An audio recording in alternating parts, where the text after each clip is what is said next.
Hello everyone, hope you all are doing well. So today we are going to do the next question of our agriculture optional answer writing practice series. जो हमारी agriculture optional answer writing practice series चल रही है उसके next question को आज हम लोग करने वाले हैं.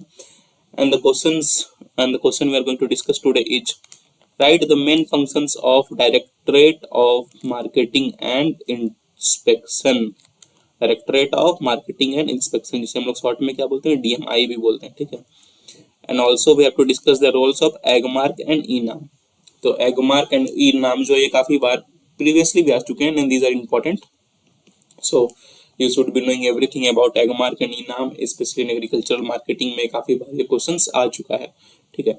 Directorate of marketing and inspection is the first time they have asked, but is a common question. अगर आपको हल्की फुल्की नॉलेज भी है directorate of marketing and DMI के बारे में तो आप वो अच्छे से अप्लाई कर सकते हो कुछ कुछ बना करके. ठीक है. बस we will see here how we approach this question, and this question was asked in 2023. जो 2023 की सीएससी के एग्रीकल्चर ऑप्शनल के पेपर थे उसमें ये क्वेश्चन पूछा जा चुका है और एगमार्क और ई नाम तो पहले भी पूछे जा चुके हैं. So it is an important question for us and we will see how we approach this answer. देखते हैं कि हम लोग इसको आंसर को कैसे अप्रोच कर सकते हैं. And you should also try to write these types of answers by yourself. ऐसे आंसर्स आपको खुद से भी लिखने का प्रयास करना चाहिए, because the more you write the more you improve. जितना पैसा आंसर्स को खुद को लिखोगे उतना आपको अपने आंसर राइटिंग स्किल्स में इम्प्रूवमेंट देखने को मिलेगी. So please try to write it by yourself also. Let's see how we approach the question. तो सबसे पहले जो डीएमआई है that is directorate of marketing and inspection. It was established in 1935. 1935 में एस्टेब्लिश किया गया था under ministry of agriculture and farmers welfare. Ministry of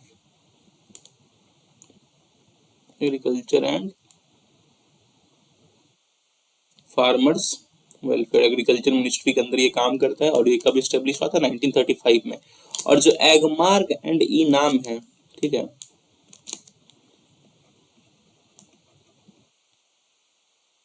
Agmark and ई नाम, these both are provided by DMI only. So Directorate of Marketing and Intelligence, and it only provides us Agmark and ENAM. Agmark, the full form of Agmark is AG, that is agricultural. MARK, that is market, agriculture market. So the full form of Agmark is agriculture market and the full form of ENAM is National Agricultural Market. National agriculture market. यहाँ पे हम लोग ई इसलिए लगाते हैं ई नाम, that is ये online marketing पे काफी फोकस करता है. ठीक है. ई नाम focuses on online marketing by integrating और द ऑफलाइन मंडीज. जितने भी हमारे एपीएमसी के मंडीज ऑफलाइन वो सबको ये ई नाम जो है इंटीग्रेट कर देता है. ठीक है. तो आगे हम डिस्कस करेंगे अच्छे से. सो ये कुछ चीजें हैं जो आपको अच्छे से समझनी चाहिए और आप चाहो तो इंट्रोडक्शन में इन चीजों को कुछ 2-3 लाइनों में लिख सकते हो. ठीक है. तो it will enhance your answer. तो ये चीज आपको समझ में आ गई होगी. Now let's move to the body of the question. So first part of the question is the main functions of DMI, that is Directorate of Marketing and Inspection. तो उनके कुछ फंक्शंस देखते हैं और ये सारे फंक्शंस उनके साइट पे अवेलेबल है, पर कॉमन फंक्शंस आपको अच्छे से समझ में आ जाएगा. Its first function is to rendering advice on regulation, development, management of agricultural products, agricultural produce markets to states union territories. तो जितने भी यूनियन टेरिटरीज हो गए, स्टेट्स में एग्रीकल्चर मार्केट्स हैं, सबको रेगुलेशन में, डेवलपमेंट में, मैनेजमेंट में, सबके सारे के नॉर्मल फंक्शनिंग में एडवाइस करता है. सबसे पहले तो वो कैसे फंक्शन करना चाहिए मार्केट्स.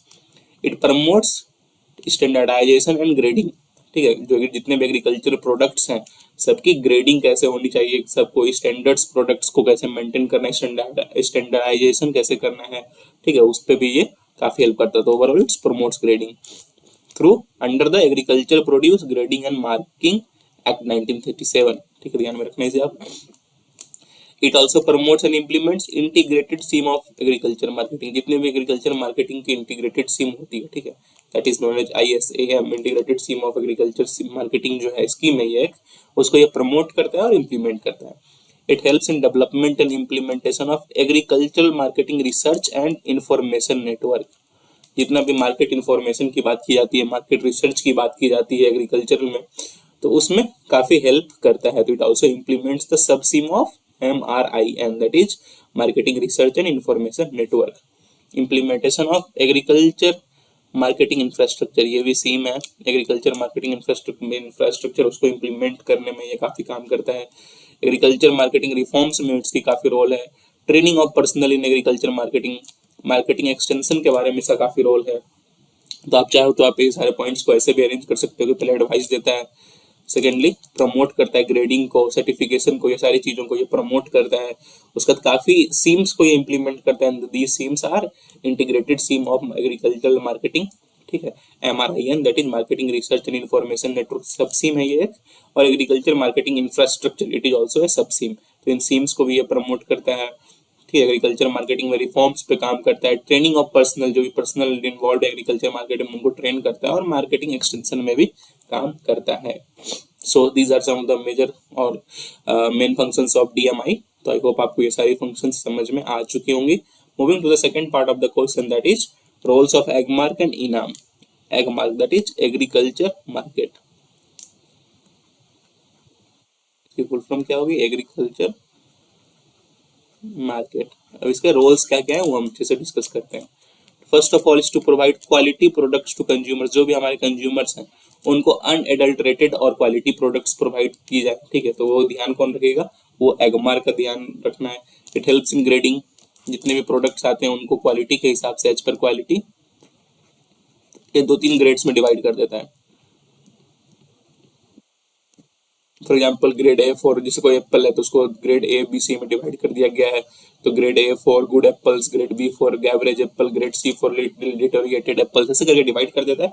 और इस ग्रेड्स के हिसाब से भी प्राइस भी मिलती है। अगर अच्छी ग्रेड्स का है तो उसको अच्छे प्राइसेस मिलेंगी, थोड़ी कम ग्रेड्स का है तो उसको कम प्राइसेस मिलेंगे। तो ये प्राइस पॉइंट ऑफ व्यू से भी प्राइस रेगुलेशन में भी काफी हेल्पफुल होता है। और फार्मर्स को भी इनकम होता है। कभी कभी क्या होता है कि फार्मर्स अच्छी क्वालिटी और बुरी क्वालिटी को साथ में बेच देते हैं तो उनको अच्छी प्राइसेस नहीं मिलती है। जब ग्रेडिंग होती है तो अच्छी क्वालिटी की उनको काफी अच्छी प्राइसेस मिलती है, ठीक है। तो it helps in their also. Certification में काफी हेल्प करता है। काफी सारे टिल 2022, ठीक है, 22 कमोडिटीज को ये ग्रेड एंड सर्टिफाई करता है, ठीक है। अभी तक 2022 के तक देखो तो 22 कॉमेडीज को 22 तक ये करता है, अभी भी कर रहा है, but the record is up to 2022। तो अब 22 कॉमेडिटीज को ये ग्रेड करता है, सर्टिफाई करता है, ठीक है। और उससे सर्टिफिकेशन से क्या होता है कि प्रोडक्ट्स की वैल्यू भी बढ़ जाती है। अगर सर्टिफाई हो जाता है तो क्वालिटी एश्योरेंस हो गया कि this is of good quality, and the value of the products also increases, ठीक है। Helps in international marketing. Export import में काफी हेल्पफुल होता है। स्पेशली एक्सपोर्ट में क्या होता है, ग्रेडिंग हो जाती है, सर्टिफिकेशन अगर मिल जाती है तो कंट्रीज जो है एक्सपोर्ट करती है उन प्रोडक्ट्स को, और उससे फार्मर्स को भी अच्छा इनकम मिलता है। So these are some of the roles of Agmark. और भी काफी सारे रोल्स हैं जो 3-4 इंपॉर्टेंट है, वो मैंने बता दिया। These are the most important roles. और भी आपको जो इनपुट लगता है कि नहीं अपने आंसर्स में लिखने चाहिए तो आप कमेंट करके उन पॉइंट्स को बता सकते हो। Now let's move to the roles of eNAM. ENAM that is national agriculture market. Now that is national national agricultural market, that is electronic. तो it helps in streamlining marketing and transaction projection. अब देखो क्या होता है कि इन नाम में सब कुछ क्या होता है, it is online. It integrates the offline APMC mandis, जितने भी ऑफलाइन एग्रीकल्चरल मंडीज है सबको इंटीग्रेट करता है थ्रू इनाम। तो उससे क्या होता है, मार्केटिंग और ट्रांजैक्शन प्रोसेस ईजी हो जाती है। Market information and market awareness में काफी काम करता है। जैसे अब जो क्या होता है कि साइट्स पे जो भी प्राइसेस चल रही है डिफरेंट मार्केट्स में, वो सब के बारे में पता चल जाता है। तो farmer is ready about the prices. अब जैसे फार्मर्स को पता है कि भाई देखो कुछ 5 साल से, जो पिछले 5 साल की ट्रेंड देखो तो किसी वेजिटेबल एक ही प्राइस आया है, ठीक, किसी वेजिटेबल एक ही प्राइस आया है। तो farmers can plan to cultivate this vegetables, plan to farm this vegetable, ताकि उनको अच्छी प्राइसेस मिले। तो मार्केट इन्फॉर्मेशन यहाँ पे काफी बड़ा रोल प्ले करता है। It also helps in enhancing quality of products, quality of products को इनहांस करने में काफी रोल करता है। For consumers can unadulterated products consumers तक ना पहुंचे। ऑनलाइन एक्सपेंशन पे काफी रोल करता है। देखो क्या होता है, इनाम की तरह से क्या होता है, अगर कोई पंजाब का भी फार्मर है, ठीक है, तो इनाम के through it can sell to the consumers of Karnataka, for example, ठीक है। अगर कोई कर्नाटका का कंज्यूमर है तो थ्रू इनाम it can purchase from the farmers of Punjab and Haryana. तो इस तरह से ऑनलाइन एक्सपेंशन काफी हुआ और फार्मर्स को इससे काफी बेनिफिट हुई। So these are some of the roles of eNAM. So I hope you understand everything. जो भी रोल्स थे इनाम के वो भी आप समझ गए, और भी जो आपको लगता है कि इंपॉर्टेंट रोल्स है वो तो आप कमेंट करके हमें बता सकते हैं, और you must incorporate those roles in your answers. तो आई होप जो भी चीज़ें आज की इस आंसर में थी आपको अच्छे से समझ में आ गई होगी। So that is all for today. Please do like, please do share, please do subscribe. It take a lot of hard work to make such videos for you on regular basis। अगर आप like करते हैं, share करते हैं, subscribe करते हैं तो काफ़ी मोटिवेशन मिलता है हमें कि हम और भी ऐसे वीडियोज आप सबके लिए रेगुलरली बना पाएँ। So please do like, please do share and please do subscribe, and that is all for today. Have a nice day. Thank you.